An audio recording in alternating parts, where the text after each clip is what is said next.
listening to the 23 Personnel Podcast, a Texas Tech athletics podcast where food and sports clash at the goal line. Here are your hosts, Spencer and Michael. All right, what is up, everybody? Welcome back to episode of the 23 Personnel Podcast. I am your host, Spencer, joined by Michael. Michael, what's up, man? I've got a pop quiz for you. Pop quiz, hot shot. Okay. What do these three teams have in common? Duke, Houston, and Arizona. They can't handle our Red Raiders. I will also accept that as correct. There's so many correct answers there. What I was shooting for was this would be a good Jeopardy question. Who are top four teams in the country that have lost to Texas Tech? Duke, Arizona, Kansas. Whoa. Houston. We beat Kansas too. Houston. That's what I meant. But we did beat Kansas. Let's not leave that out. We'd probably beat Michigan at this point. Schedule them. Schedule the Wolverines. Sure. For who? Whatever. That was good. Texas Tech doesn't play good basketball in the Bahamas. That's been documented. Let's get stateside. Let's suit up. Let's see what happens. How are you, man? Man, I'm doing well. Honestly, because it was because it was Valentine's Day, I had just chalked up. I was not going to be able to watch the basketball game. I was just like, you know what? It's whatever. Playing Arizona and Tucson, it's going to be tough. I'm going to concern myself with being present with my wife on Valentine's Day. We had dinner. We had a dance to go to, and then we get there. We're getting kind of settled in. And the ESPN, the live updates on my phone, it's like, Texas Tech is up by 3 with 46 seconds to go. I was like, hold the phone. Let me check into this bad boy real quick. And of course, I had very little service. So I actually walked outside for a second to get better reception. And that's how I went to overtime. I was like, all right, well, I can't stand here for overtime. So I went back in. And I was following it as best I could, and I saw we won. I was like, heck yeah. I had missed that Arizona had already lost, so in the moment, I was like, we just gave them their first loss of the season. That wasn't entirely true, but man, I was pumped. I was pumped to see that they pulled it out. I went and watched the extended highlights. I actually watched the Big 12 YouTube channel. They posted the entire overtime.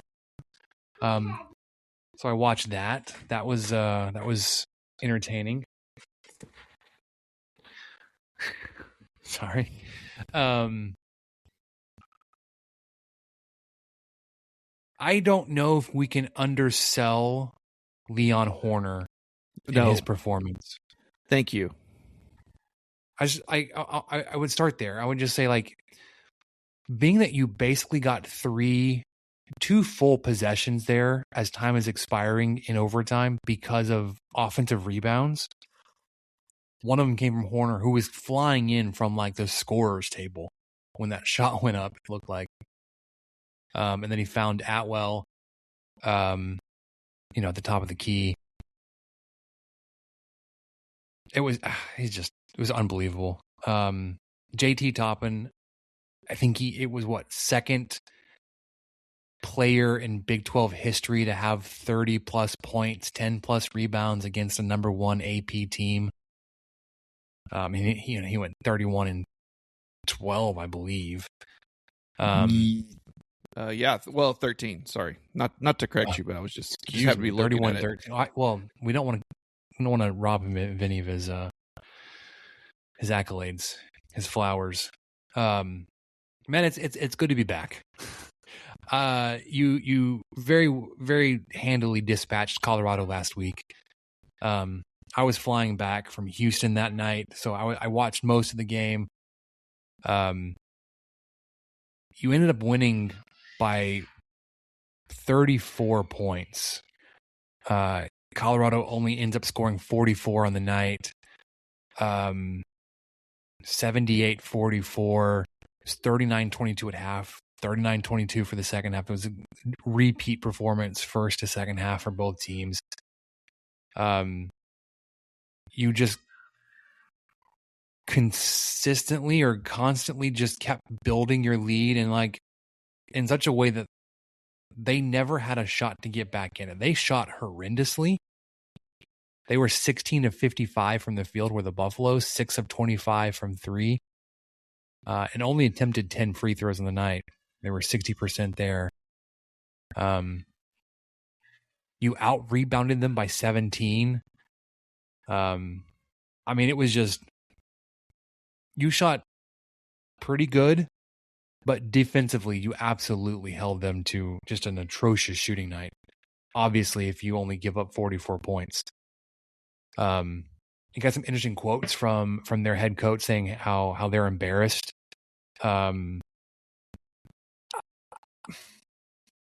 I felt he was laying on a little thick there. Yeah, I kind of felt the same way. But I mean, he was playing to the crowd a little bit. This is kind of how I felt.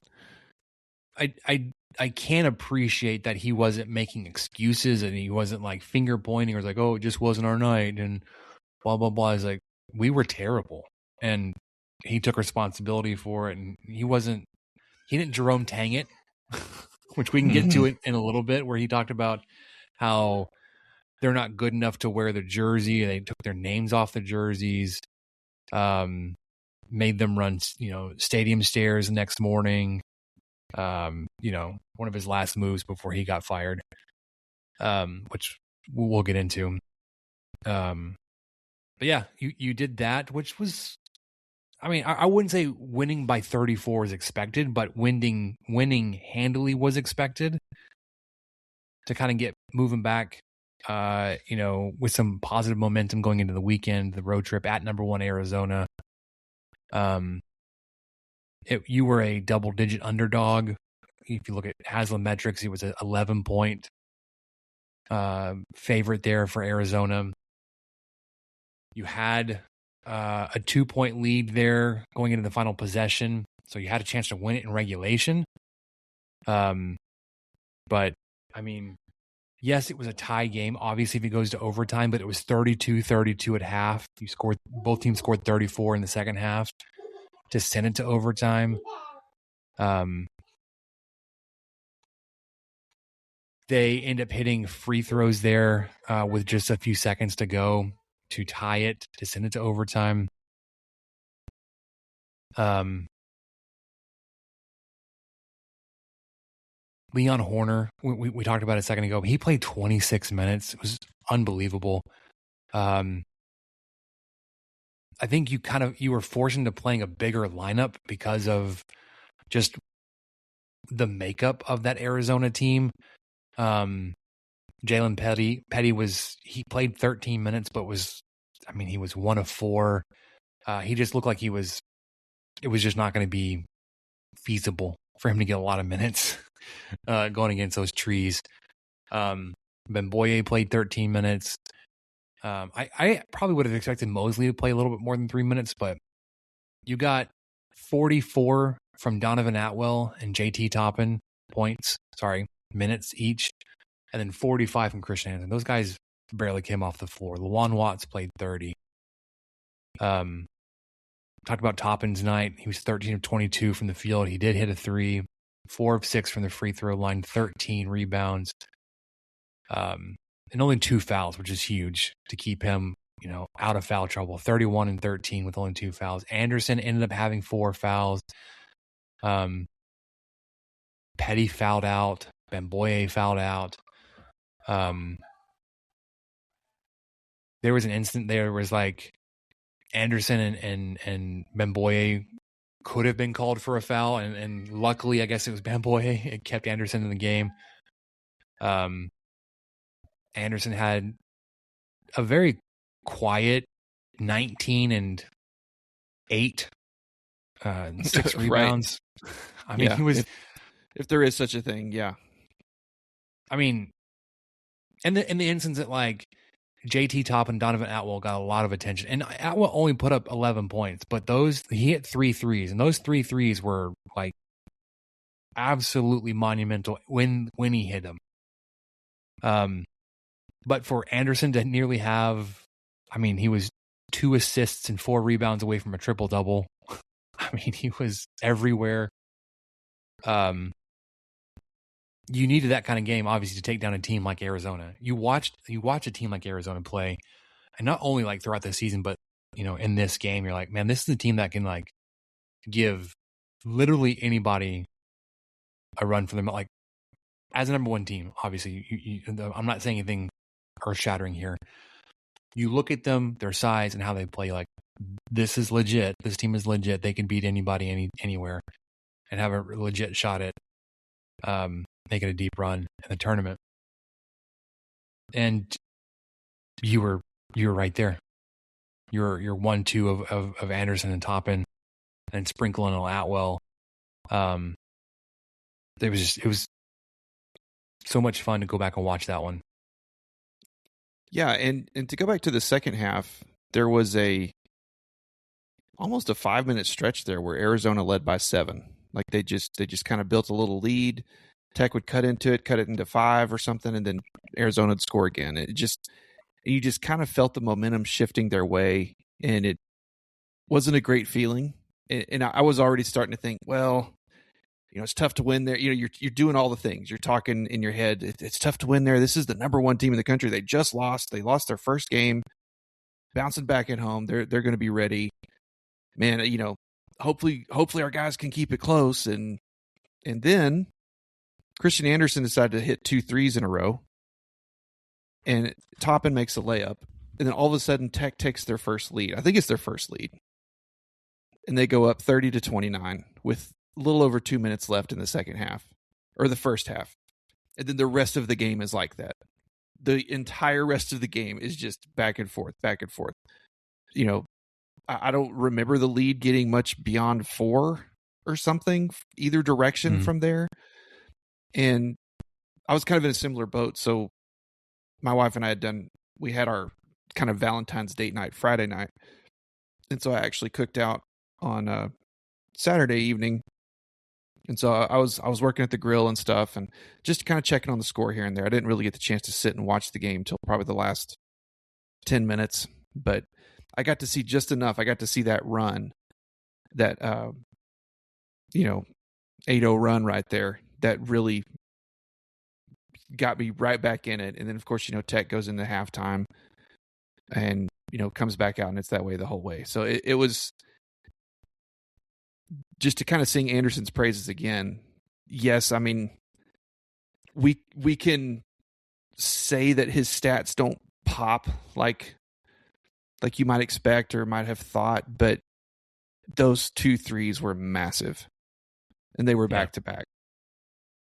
Mm-hmm. And then, and I was blown away by this win. I was really impressed by it. You could tell, Coach McAslin had me wanting to run through a brick wall during one of the timeouts. They showed what he was saying, and he wasn't calling them out, but he was just telling them that they should be ready to fight. They should be ready to go. And I'm not even going to attempt to say what he said because it won't do it justice. But it was very well done. And then you see I think some of them are already memes, like some of the guys coming off the court during a timeout when Tech just took a lead or made a big shot towards the end of the game, and they were ready. They were ready to win that game. So just a all out incredible win. I think Anderson played every minute, including overtime. I think he had 45 minutes. He played 45. Toppin and Atwell played 44 each, so they were only out for a combination of 1 minute. It's nuts. And like you already talked about Horner, but he had those 5 rebounds. Felt like every single one of them was pivotal, game changing rebounds, and they weren't like, oh, it just landed in his hands. Dude fought for him and refused to be blocked out and just battled. I mean, he rushed the court basically to get in the lane for those rebounds. It was just really impressive. This team just continues to surprise me and impress me. The dominant win against Colorado, where Toppin had a double-double, yet somehow had more rebounds than points. What? Sure, why not? You have 16 points, but more rebounds. Okay, it's going to be that kind of night for you, Buffaloes. Sorry about that. But I was a little surprised to see Tech do what they did on Saturday, but I'm here for it, man. Keep it rolling. Yeah. Horner, so of his 5 rebounds, only 1 was offensive, and it was there in overtime. I know, and that seems, I just feel like maybe he bounced one around, I just think he's not getting credited for something else he did. I'm just surprised to see that. That's all. Yeah. I mean, okay, we'd be missing something. We didn't mention that Koa Pete did only play 11 minutes for Arizona. He was injured. It was announced tonight he's going to miss a week with a muscle strain. I mean, it happens. It sucks. You wish you would have had Anderson healthy when we played UCF a few weeks ago. He was out with his illness. Probably would have won that game. I mean, their starters, Braden Burries, Karchenkov, Bradley, Krivas, they all played 38 or more minutes. Toby Awaka, he played 37, guy off the bench. Pete only played 11, but I think Awaka played a lot of minutes in his stead. Awaka finished with 16 points, 12 rebounds.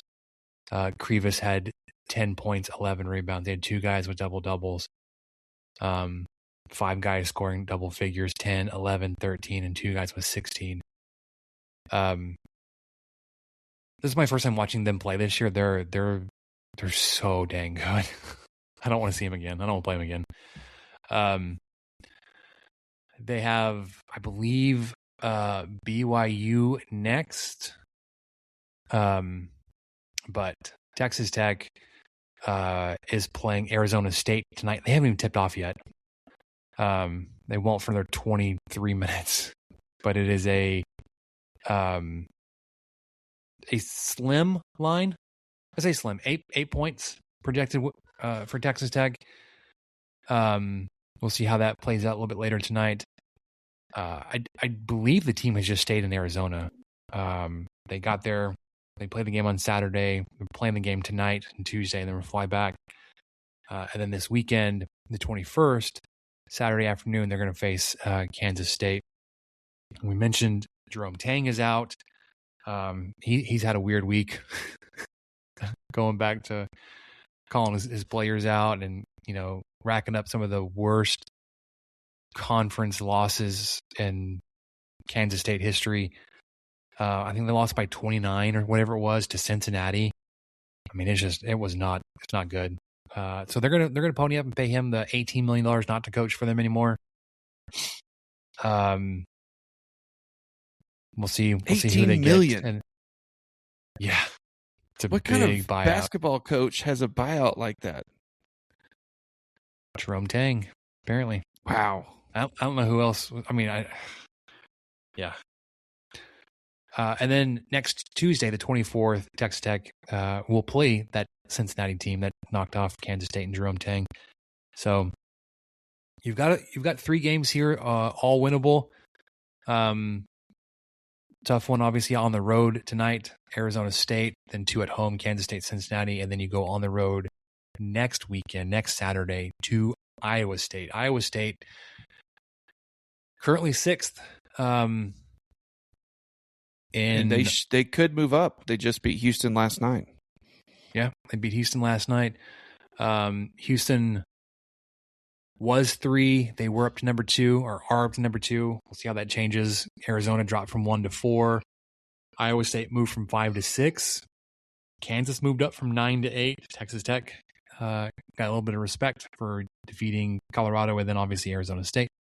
Arizona going from 16 to 13. BYU dropped 1, 22 to 23. No other team in the Big 12 is receiving votes. Currently at 9-3, you are tied for fourth in the Big 12 standings with the Jayhawks. 2 games in the Big 12 were TCU at UCF and Baylor at Kansas State tonight. TCU at UCF should be final. Baylor at Kansas State should be going final soon. Ooh, revenge game for Jerome Tang. 61-42. Kansas State over Baylor right now in the second half. What? I know. With Kansas State. I have no idea. So at half it was Kansas State leading 31. Nope. Sorry. Math is hard. 41-34. And they just scored again. So they're up 63-42. They have outscored Baylor 22-8 in the second half. That's surprising. But yeah, UCF game has gone final. UCF won at home 82-71. You probably said that. I'm sorry. I did not. I was looking up. I was scrambling looking this up, and I thought, oh man, I hope you didn't say that. I said they were going final. Yeah. So Texas Tech in the AP is 13. In Ken Palm, they are 16. In Haslam, they are 16. In Net, they are 16. Pretty considerable jump in all.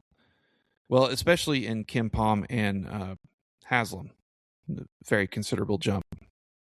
Yeah. Ken Palm went from 21 to 16. Haslam went from 24 to 16. So yeah, and I think Net was 19 to 16, so not as big a jump, but still significant. Now, while the men were victorious on Valentine's, the women were not. They dropped a 10-point loss to Oklahoma State in Stillwater, 75-65. They were victorious on the 10th, so last Tuesday, 70-65. So they split the week. They are now 23-4, 10-4 in Big 12 play. That is fourth in the conference. But that game on Saturday at Oklahoma State, they had a rough second quarter, Michael. They were outscored 22-9. Yeah, that's where I was at. I mean, that's it, really. I mean, when they lose by 10 and they had a 13-point differential there in one quarter. Yeah, and not only that, but none of the threes were falling. You know, they were 4 of 21 for the day. That's 19%. So they shot pretty much half of what they normally do. So it became apparent quickly that Oklahoma State was going to run away with it. They were going to hang on to this lead. Had a lot of scores in double figures, a lot of players pitching in, playing well. I think they out-rebounded Tech by 10. Yep, they did. Tech did a decent job holding, not turning over the ball, but man, their game relies quite a bit on hitting some open threes, and they were not falling. But Snudda Collins was the only player that made more than one three, and she made 2. Bailey Maupin was 1 of 6. Jimmy Nunez is 0 for 2. Danae Fritz 1 of 4. Jalen Bristow 0 for 2. It was just a rough shooting night. Yep. And so it just could never recover. And Tech kept battling. They kept trying to close the gap in the fourth, but man, Oklahoma State always found an answer. So Tech did end up scoring 27 in the fourth quarter, but Oklahoma State scored 24. So it's just hard to gain back any ground when their offense was humming as well as it was too. And just not the best defensive effort I believe we've seen this year from the Lady Raiders, but chance to, win another big one at home, a chance to sweep Baylor this year. They've got them coming into town tomorrow night, Wednesday night, the 18th. Number 15 Baylor will be here. It's at 6 p.m. on ESPN Plus, followed by a game in Boulder heading to Colorado on the 21st, and then going to Kansas on Wednesday the 25th. Kansas, that game that you mentioned, that was just a weird game. Lots of reviews, lots of foul calls, some pretty egregious fouls by Kansas. So I'm kind of interested to see these two clash again. in a couple weeks. I feel like that's a pretty quick turnaround for the game that I got to see. I only got to see the second half of it. We were at the Court Queens game.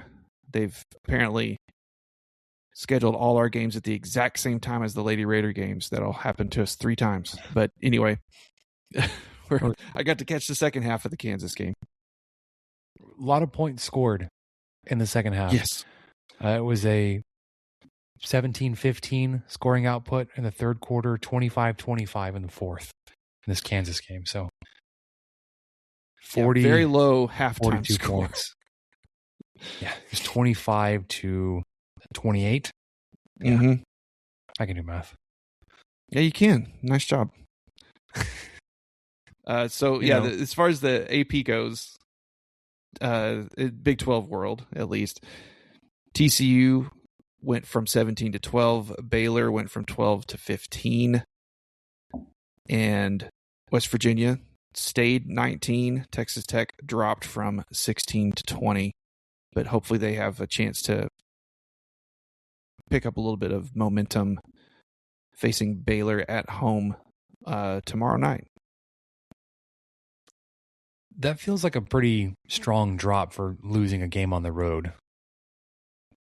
They have not been very kind to the Lady Raiders this year. All 3 teams ranked above them, Texas Tech has beaten. So, what can you do? So they've beaten West Virginia on the road, they've beaten Baylor on the road, and they've beaten TCU at home.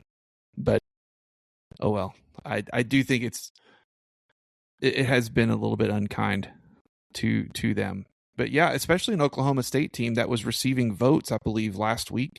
And somehow they're not receiving votes this week. And they've got a good record. Pretty solid team. I was worried about this game. And they were definitely something to worry about. That's for sure. Yeah. Let's jump over to stickball, softball, and baseball. They've had a flurry of games. We talked about the start of softball season being already a week ago. They are now 11-1 on this season. They did drop their first game, their most recent game, Sunday afternoon, to number 8 Nebraska.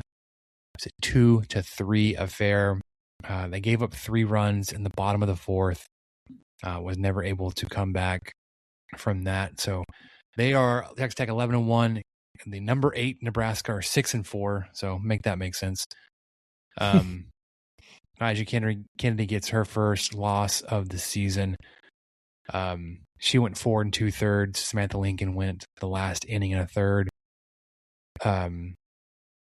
But Nigel gave up a home run in the fourth, and then a single that scored. It was a 2-run home run and then a single down the line. That were the 3 runs scored for Nebraska. But besides that, you had played perfect. You were just defeating teams just unkindly, left and right. This past weekend in the Clearwater Invitational, started off defeating number 6 Florida State 3-2, Northwestern 5-0. Number 23 FAU, you beat them 8-0 in 5 innings. Saturday, NC State, you beat them 14-1 in 5 innings. James Madison on Saturday, you beat them 5-0. And then you hit Sunday versus Nebraska, and you dropped 2-3. Not the end of the world to lose a game, but got so many more. You've got 2 more games on Thursday. This is the Mary Nutter Collegiate Classic in Cathedral City, California. If you maintained your Flow Sports subscription, you'll be able to catch all these games. 2 on Thursday, Fresno State and Team Japan. Then Friday, Bethune-Cookman at 2:30. And another doubleheader on Saturday, Cal State Fullerton at 2 and San Diego State at 4:30. And then Sunday morning, before heading back to Lubbock, got UC Riverside at 11 a.m. So, good start. Good start for the Red Raider softball squad. I'd say 11-1. I'll take it. Yeah, and Kind of I tuned into a little bit. A weird L to Nebraska, and I don't want to dwell on that. It's fine. Stuff happens. It's one game. Yeah, your team. I mean, it's just ridiculous. Maya Williams, she's batting .514 so far in the season, slugging .971, stealing a ton of bases, 8 of 9 on the season so far. She's hit 7 doubles, 3 home runs, 17 RBI. Caitlin Terry's hitting .480, Maya Davis .474, Lauren Allred .429. Scroll down. Nyjah Kennedy not batting a whole bunch. She's had 10 total at bats. She's 1 of 10, but that one was a home run. So her on base, her slugging is .400, even though she's hitting .100. As a team, you've hit 17 home runs so far, scored 96 runs. Scored 101 runs. Only surrendered 15. Your team is batting .368, slugging .660. Stolen 24 bases on 28 attempts. I mean, you're just doing everything. Yeah, and of these 12 games, 1, 2, 3, 4, 5, 6, 7 finished in 5 innings. There you go.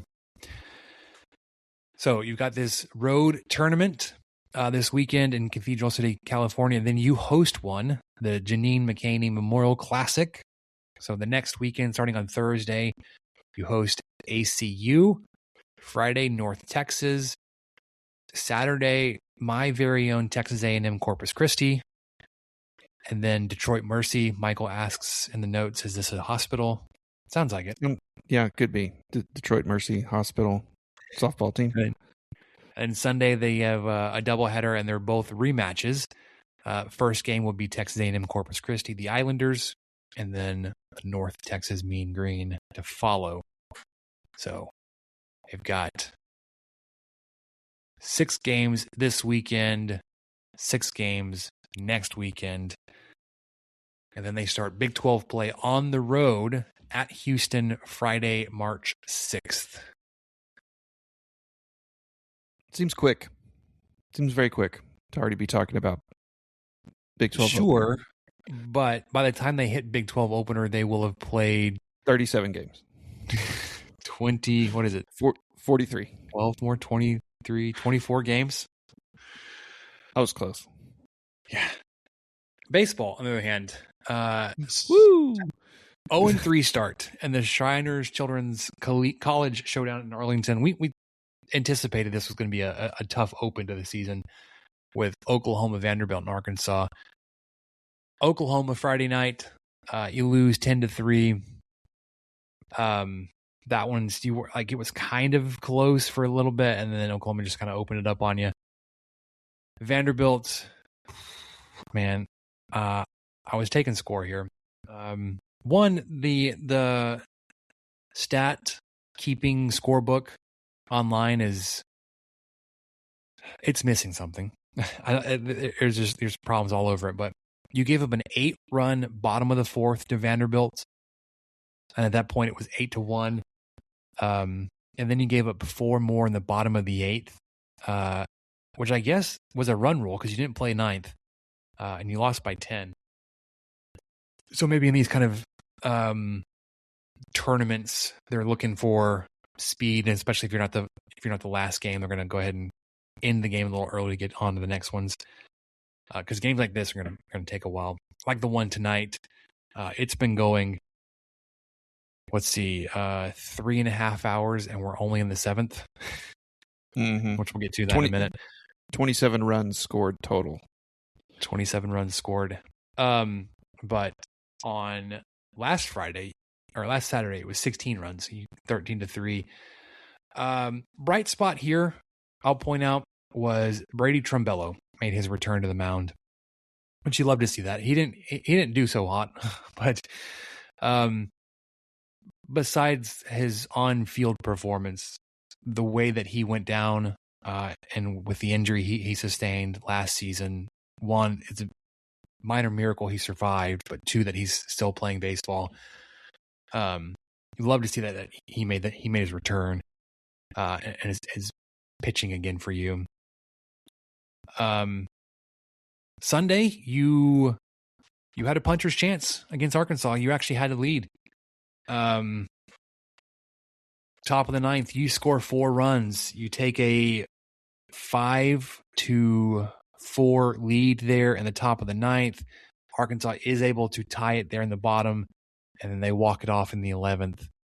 So heartbreaker there. You had a chance to win your first game.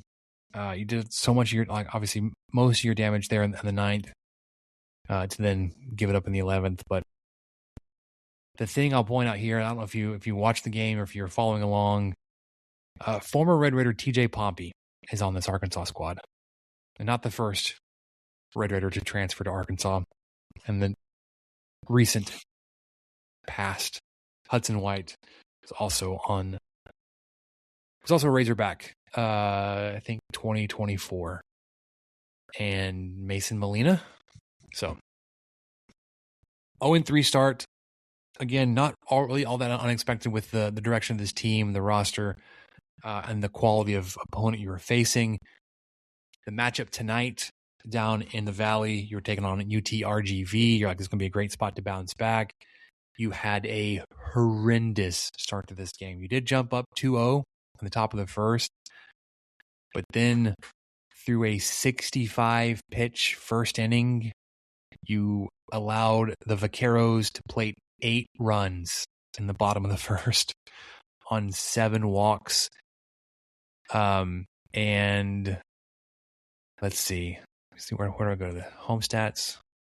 The page isn't going to work for me, but it was something ridiculous, like 2 hits maybe and 7 walks in that first inning. It has since they had 2 left on base too. Yeah. The Vaqueros are 7 of 26 from the plate tonight, so they're only batting .269, whereas Texas Tech is 17 of 36, or .472. You've only surrendered 1 walk since the 7-walk first inning, but you walked 8 guys. Your offense, however, has walked or gained or earned 7 walks themselves. 9 strikeouts though, but 8 extra base hits. You were like Michael said, you're up 17-10, which is just that's a football score, guys. And it is bottom of the 7th. You had a 2-run first, 7-run third, 2 in the 4th, 5 in the 6th, and so far 1 in the 7th. Or sorry, you had 1 in the top of the 7th. UTRGV is batting now, the bottom of the 7th. 1 out. They do have a single, so they've got a runner on first. I do think I had looks like 7-0 on the Super Bowl squares. It felt pretty good about that. It turns out that would have been better here than the Super Bowl. That would have hit here, yeah. So far in the season, you've not had a great, just not good start anywhere, really, offense or pitching. I haven't been able to do a deep dive just yet, but this is setting up to be a long season. We'll see how it ends up developing, but so far not great, Bob. You will come home from this game to then have your home opener this weekend, Friday, doubleheader on Saturday, and then on Sunday versus Albany. All games on ESPN Plus. 2 p.m. first pitch on Friday, which seems awfully early. 12 p.m. on Saturday for the first game, 45 minutes after the conclusion of game 2. You'll go for your doubleheader, and then first pitch on Sunday will be 1 p.m. And then you get your series versus Cal State Bakersfield started the following Friday, also at 2 p.m. So I wonder what that's about. What Tadlock's doing with a Friday start time in the afternoon instead of at night. Were you able to watch or turn on any of the game tonight down there in Edinburgh, McAllen? I did, yes. It was glitchy. Yeah, okay. It wasn't just me and my internet. What was your impression of their stadium/field? I mean, I got a good impression. I liked how far along this I've been watching too much basketball, so I'm just going to call it the sideline. That's not right, is it? Baseline? The outfield line? Foul line. Baseline? Sure. No, not baseline, because that's on the baseline of the under the basket. That's not right. First base. First baseline? Yeah. There you go.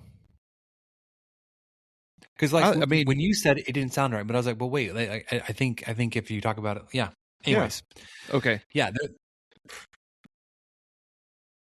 I think okay. When they said they had 6,500 people there, I was like, "There's no way their stadium is that big," and it is. They've had a heck of a start to their home season there. They hosted Kansas this weekend. And now they're obviously hosting Texas Tech.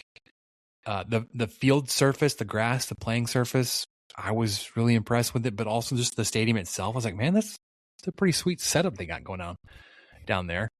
And I was like, that's kind of like not embarrassing so much for like if UTRGV can figure out how to put 6,600 people in a baseball game, surely Texas Tech can figure it out to expand past 4,000, right? You would think. One would think. Extend the bleachers, especially on the first base side, a little bit further down. Yes, and that's what I liked the most was how far the bleachers went on the first base side and how deep they went. They were pretty far back off the field too. I was pretty impressed with it. They did talk attendance for like a full inning, I'm pretty sure. And that's fine. I learned more about the UT system than I ever cared to during the little bit of watching this game. They went on later to talk about the fact that I didn't know this either, but UTRGV had their very first ever football season this year. In the FCS ranks, went 9-3. I think finished third in the conference. Dang, that's pretty good, pretty darn good right there. So they've obviously got some folks that are willing to pony up and get the facilities built and all the things that need to be built to expand to a football team. So I guess I shouldn't be too surprised that they have a baseball stadium that can seat 6,500 and has been averaging. I think they averaged over 4K for the first. This will be the fourth game, I guess. But they had several thousand in the stands first 4 games. I think they mentioned they had with the first 4 games they had like 20,000 fans. I think, yeah, maybe I'm wrong on that. Maybe closer to 5. Yeah. Anyways, say that I bring it up. It was impressive. I was not expecting that level of facility from them, and just like wow, Texas Tech's got some competition from UTRGV. And not really because there's is it Puff Fund? Do you think that's probably it? Who even knows? Downstream revenue from the system, maybe. All right, let's talk about football, Michael. Let's go through this really quickly. One, as it would happen to come out the day that we would have recorded last week, but we recorded early because I was traveling.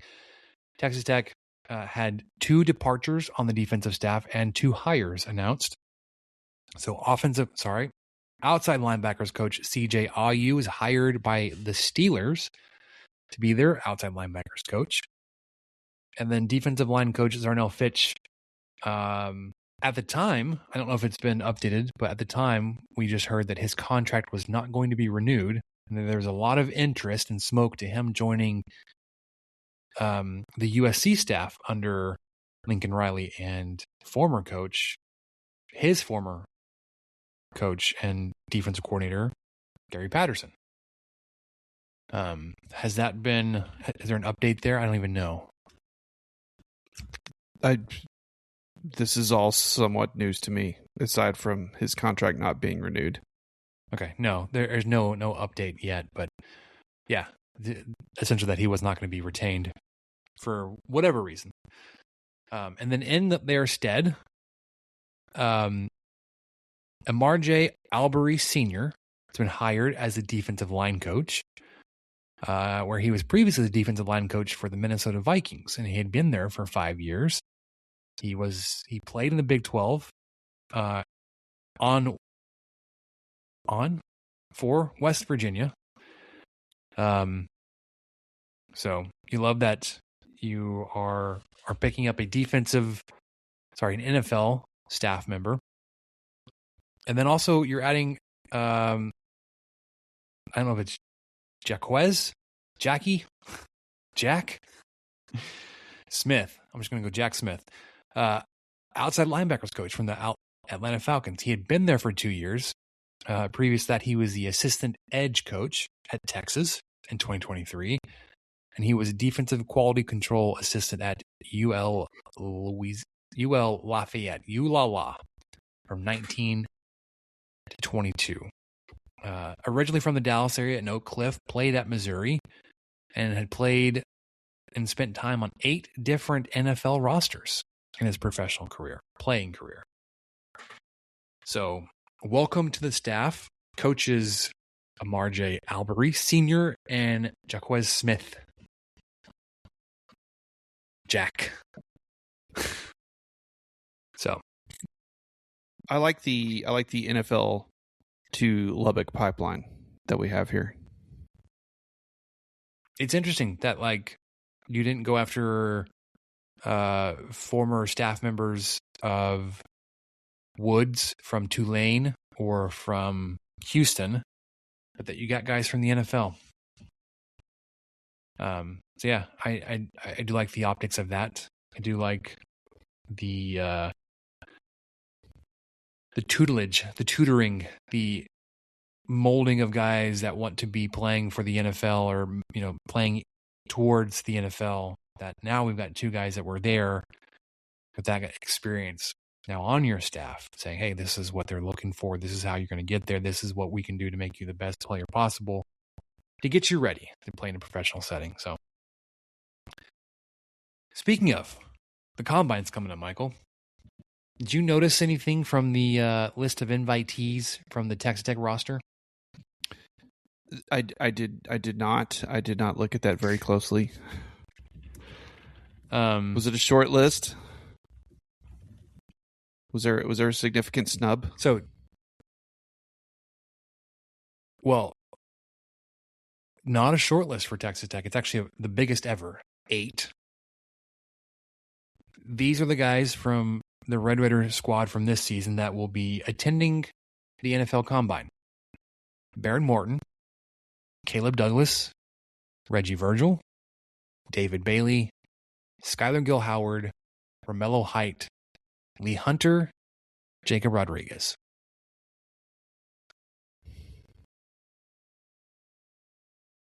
Is there somebody that stands out, or impressions of that list, Michael?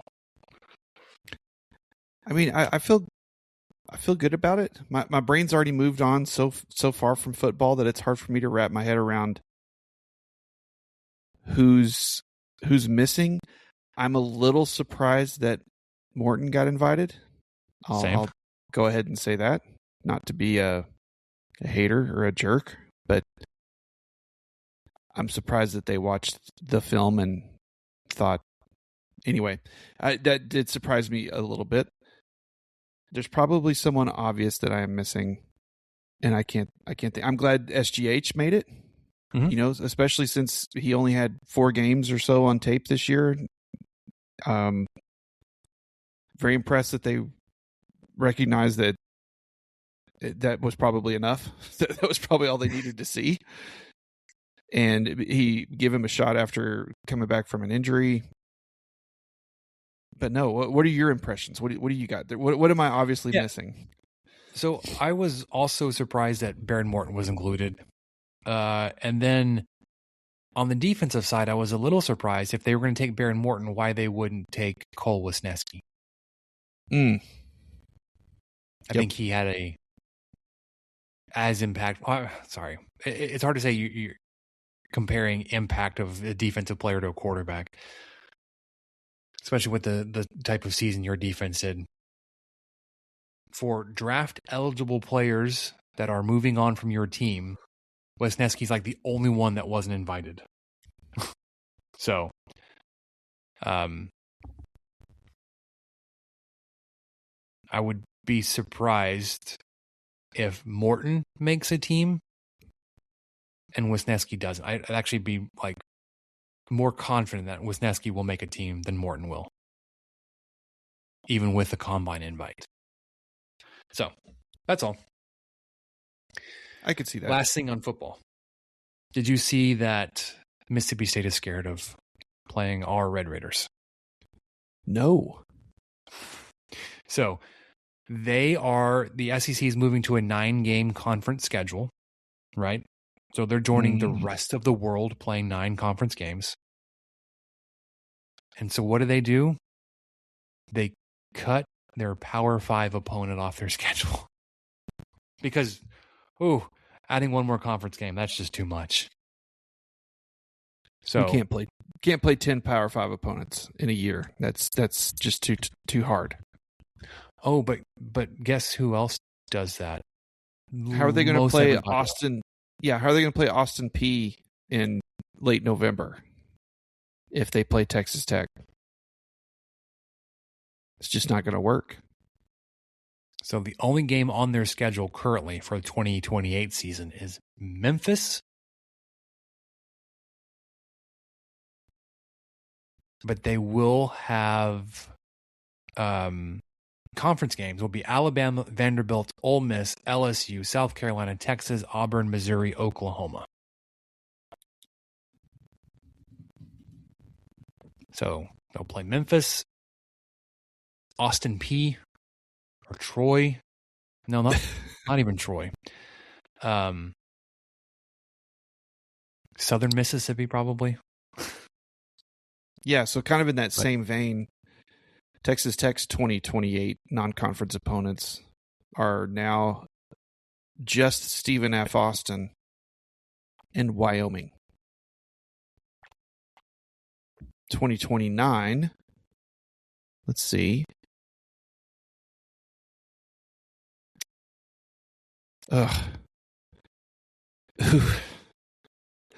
Incarnate Word in Missouri State. Yeah, I would assume one of those is going to get cut. You're not going to play 2 teams like that. There's no way. But I wonder if the first Incarnate you Word figure out how to get a. Eric Morris was there. Sorry. Yes. Yep. Sorry. We're apparently on a delay again. So I'm not sure what happened. Sorry about that. It's probably my internet, all the streaming going on in the house. Anyways, we'll look forward to seeing how that schedule vacancy is filled. But right now, Mississippi State and their cowbells are shaking their boots to play a little Texas Tech. All right, I got a question before we wrap it up with what do we learn. Okay? Okay. I love the delay here. It's fantastic. Today, as we are, 90 minutes away from the end of the day, is Fat Tuesday or Mardi Gras. Do you observe? Do you celebrate? Do you have a king cake or order of beignets, some crawfish? I do not, and the only way I ever know that it's Fat Tuesday is because my mother-in-law was a French teacher, and so she's super into it. She's super into all the things.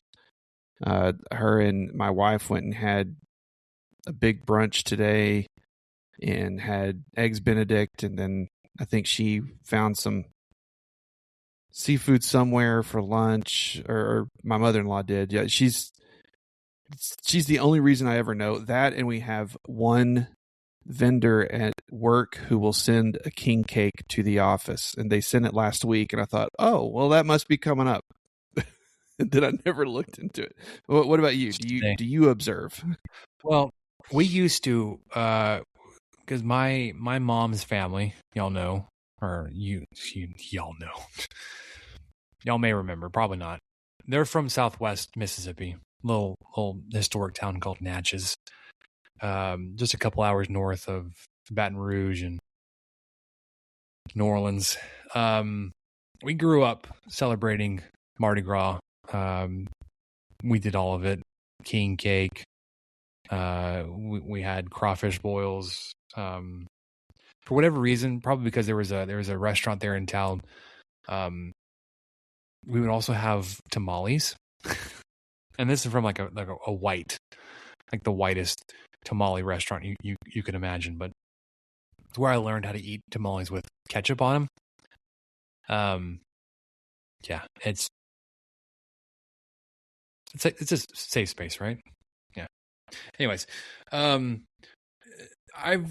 we had king cake in our house probably a couple years ago. I found one at United, and then we would have one in the office every now and then because my boss back there at my last job was from Louisiana, so she was usually one to celebrate. And then working for a Catholic organization, we were very in tune with the Lenten schedule. So we knew when Ash Wednesday was. Obviously, Mardi Gras Fat Tuesday is the day before Ash Wednesday. Ash Wednesday is the start of the Lent season, which is, of course, 6 weeks leading up to Easter. So all that to say, it's today. I didn't specifically have any king cake. I brought it up with Samantha. She's like, if you want to. I was like, I wasn't going out of my way to find a king cake when it would have just been me eating it. So we did have a crawfish boil last weekend here at 23 Personnel South. It's pretty good.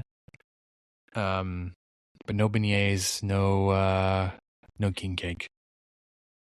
So this explains a lot. Real quick, this explains a lot my HEB trip that we had on. When did we go to HEB? Saturday.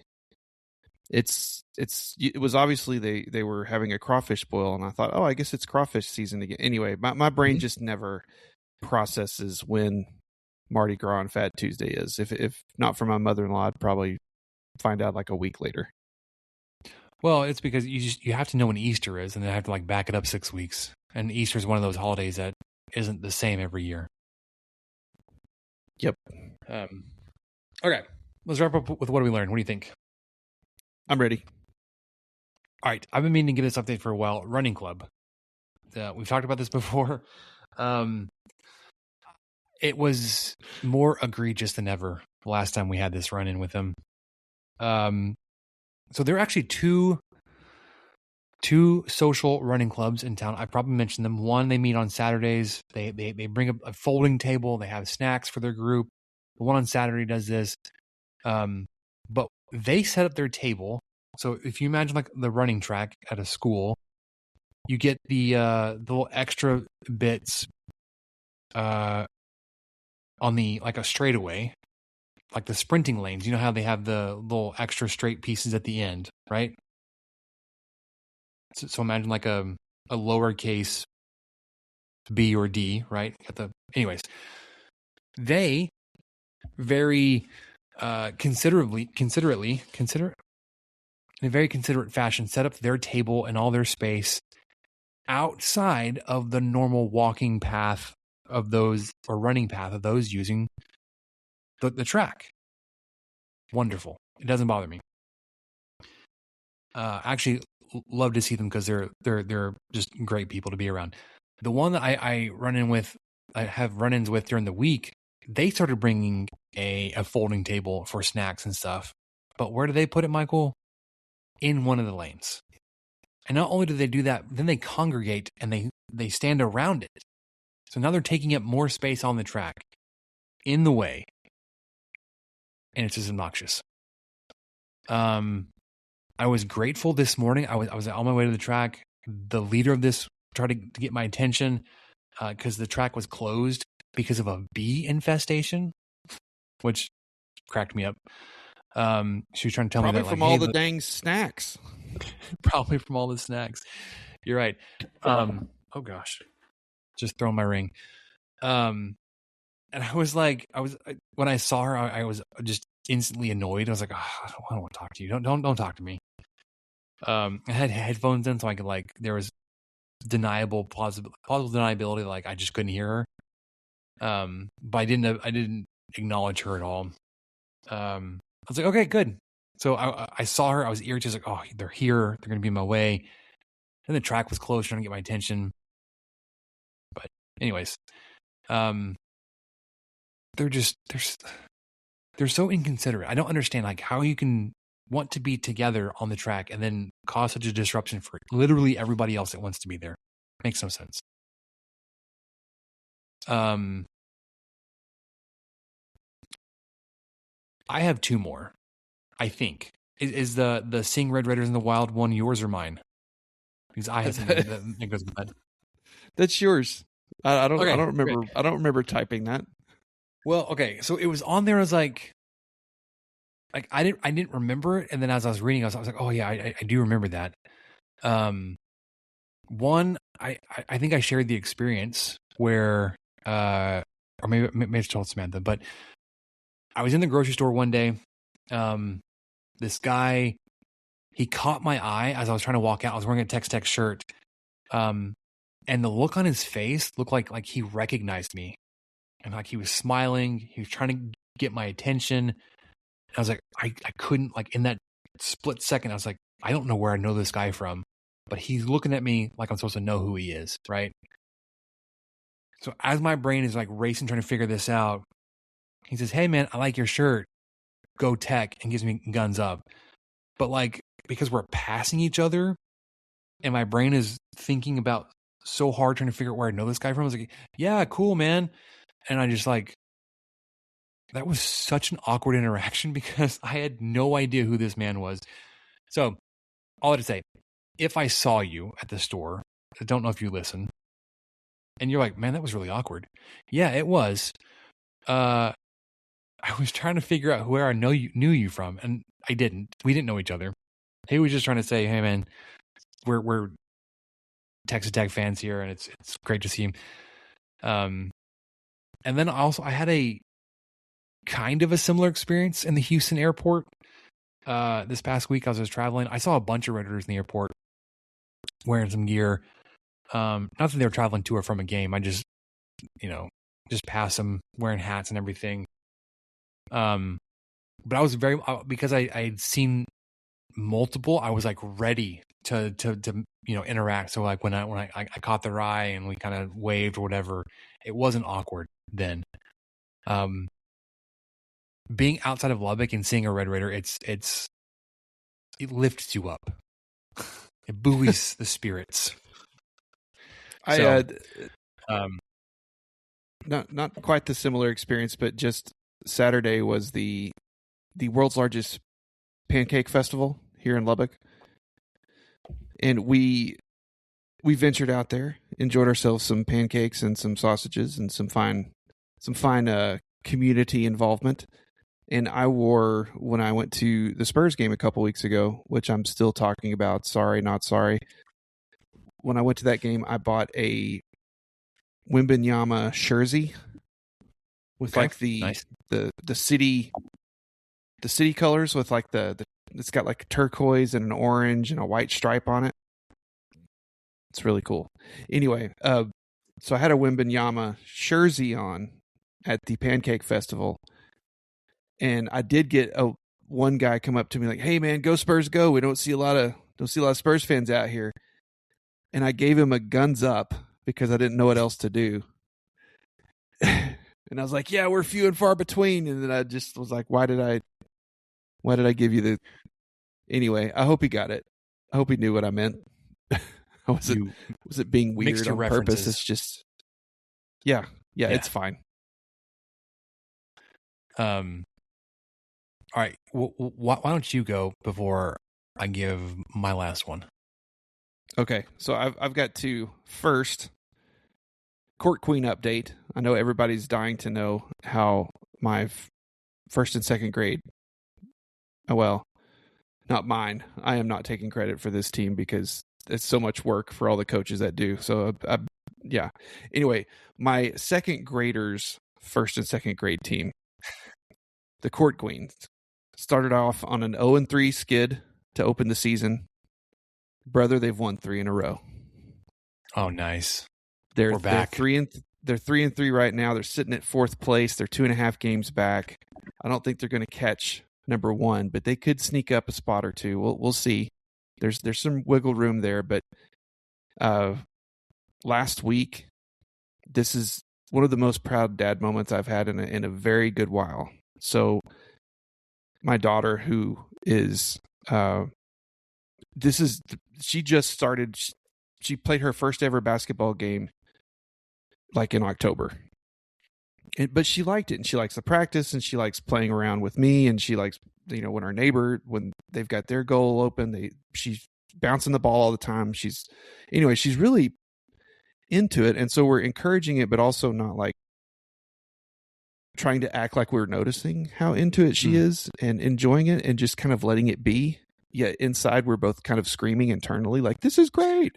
But anyway, so she's really taken a liking to it. Has shot the ball a few times, hadn't had any luck, but last week the way they do defense in these leagues is you're matched with a girl wearing the same wristband. So they have 5 different color wristbands. They match them up before each quarter starts. And I was actually running the scoreboard this game, so this was kind of cool too. So I realized that the girl bringing the ball down the court, I don't think she's brought it down this whole quarter. And I thought, well, that's different. And I was like, oh man, who's supposed to be guarding her? And I realized, oh man, that's my kid. My kid's supposed to be guarding her, and I couldn't see her. And then she realized it about the same time I did. My kid did. So she ran up to the top of the key and just was like, yeah, that's mine. Stole the ball. From her. Sure. Yeah. But, once they cross half court, you can play defense. No pressing or anything in this league. So once she realized, oh man, that's my person, I need to go guard her. And while I'm at it, I'm just going to take the ball and I'm going to go on a fast break. And I'm going to make the contested layup because the girl kind of caught up with her at the end. Of course, the coach next to us mentioned something like, well, that's like a 6'6" guy shooting over me. Of course, because my daughter is kind of tall. She's a little bit taller, a little bit. So, I kind of enjoyed that. But what was really fun was, long story short, her first basket ever in a basketball game was on a fast break layup where she stole the ball, and I got to put the 2 points in on the scoreboard. One, she probably was fouled. Let's go. Oh, there was a lot of like internal, again, like I mentioned already, internal screaming. There was you're trying to be impartial, but I was so proud of her. That was so great. And then I missed the second game last week because my mom and I attempted to go see Dwight Yoakam, who didn't show up till like after 10:30. And so anyway, I missed that game. But that game went into overtime. Our girls were down 9-5. They tied it up. My kid had a chance, I think, to win it. And that ball, from what my wife said, that ball bounced like all around the rim and didn't go in. So they went to overtime, Spencer, and won. Okay. So little 3-0 run. 3-0 run here for the Court Queens. They play tomorrow in the big gym. They're going to be in the big gym tomorrow. So it's gonna be a little bit different against the team that they. I think this was the team that started the winning streak, or the second. Anyway, we'll see. That's my update. My other update: we went to Caprock Canyon yesterday. Monday was President's Day. part of a 4-day weekend for those of you here in the Lubbock Cooper system for whatever reason. We had Friday off and Monday off. And so we had Friday off. Daycare was off on Monday, which made it a very strange juggle. Yeah, that makes no sense. So I took the day off and we ventured up to Caprock Canyon. Nice. Went on a pretty long hike. I mean, it was between 6 and 7 miles total, and it was a pretty strenuous at the beginning. Some pretty steep climbing. Part of it was because I led my family off trail and I didn't really realize it. So it was pretty a little steeper than it probably had to be there for a short stretch at the beginning. But we on the John Hayes Trail, we're fine. We made it. So we do our long big trail and then we come back. We're getting kind of wiped out at this point. It's probably about 5 miles and we're getting closer and closer to the car and had a good day, but everybody's just kind of tired. And then you look up and there are 3 bison on the trail. Oh, coming straight towards us on the trail. And I saw them with plenty of time to stop and like turn around because I happened to be in front and tell the girls like, hey, there's bison up ahead. Let's just stop and see what happens. Because there was a riverbed that paralleled the trail.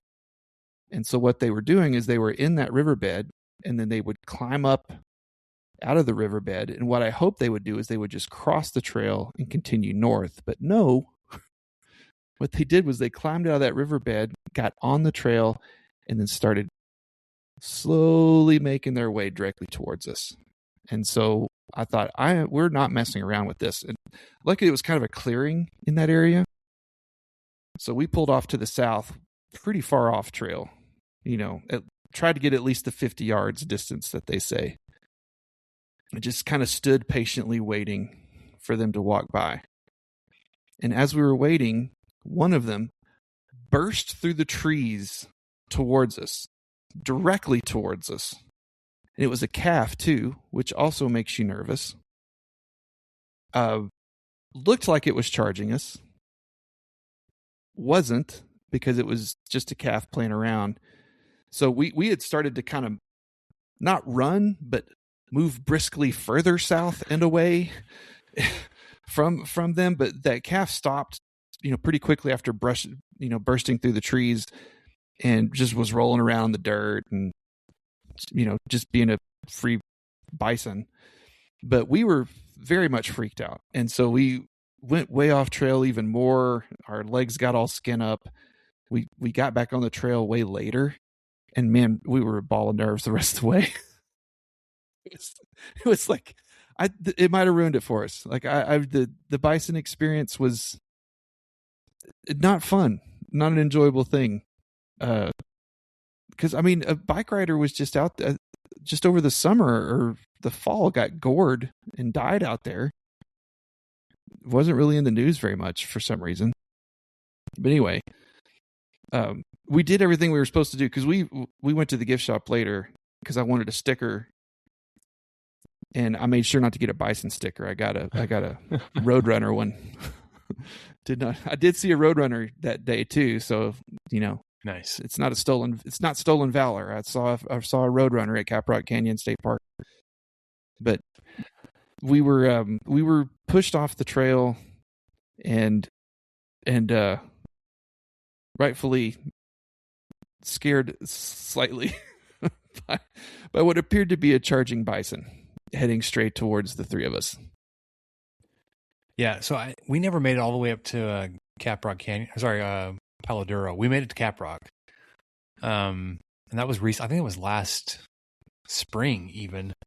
We were up there for the day. It was it's actually a rainy day when it happened. It was kind of overcast and drizzly. No wildlife interaction like that. We just did a little hiking loop and came back and had lunch and drove back and but yeah. Okay, so this last thing I wanted to bring up, Michael, and I do so delicately because we don't like to wade into politics, and this is about as political as we ever get. I saw something recently that made me stop and think, like, not that people need to hear my thoughts and my advice. But it was just like, we need to acknowledge that, like, if your reaction to hearing something you disagree with is to meet that person or that thing with violence, you're the problem. It's not whatever you're disagreeing about. It's that your go-to reaction to a non-violent disagreement is to escalate to violence. You're the problem. So we're adults, Michael. You don't have to. I'm saying not to you specifically. Like I have a problem with you, but like if you and I were to have a disagreement, and we don't see eye to eye on everything, we don't have to. Gosh, I would punch you so hard in the face. That's the thing, is this guy was like he was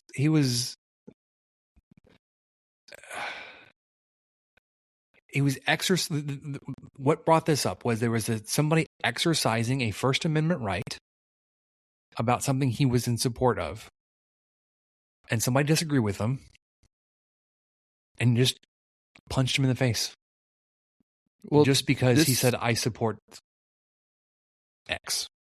This even goes to, I mean, youth sports. So my buddy Aceman down in Joshua, America, was telling me about the game he went to where his kindergartner, there was a fist fight in the parking lot over traveling after like a kindergarten age basketball game. He said it's just ridiculous out there, especially with that league, because he has an older daughter too, and I don't think it's as bad, but it's just like everything else with kids sports.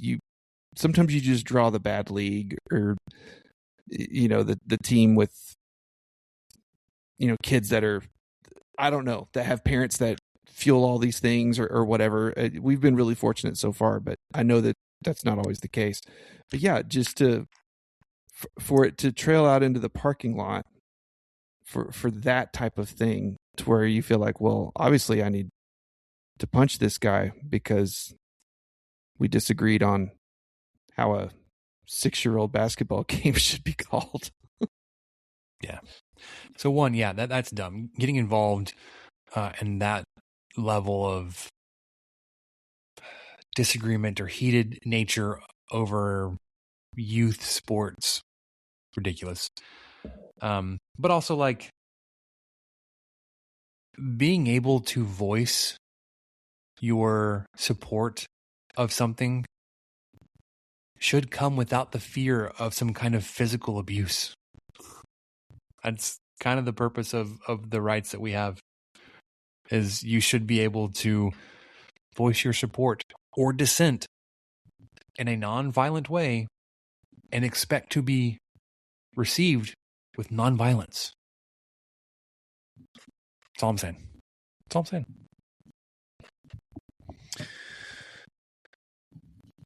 I think that'll do it for us, Michael, here on the 23 Personnel Podcast. Baseball update, really quick. Top of the ninth. Texas Tech is up 19-12. The basketball game is at the under 8 timeout there in the first half. Texas Tech, Arizona State tied at 20. There was a stretch there where Texas Tech hadn't scored a field goal in like 4 minutes. We turned the ball over. Arizona State won an 8-0 run. Either way, back and forth. That'll do it for us. So, Michael, I'm Spencer. We'll catch you guys next time. Thank you for listening to the 23 Personnel Podcast. Help us out by subscribing, rating the show, and leaving a review.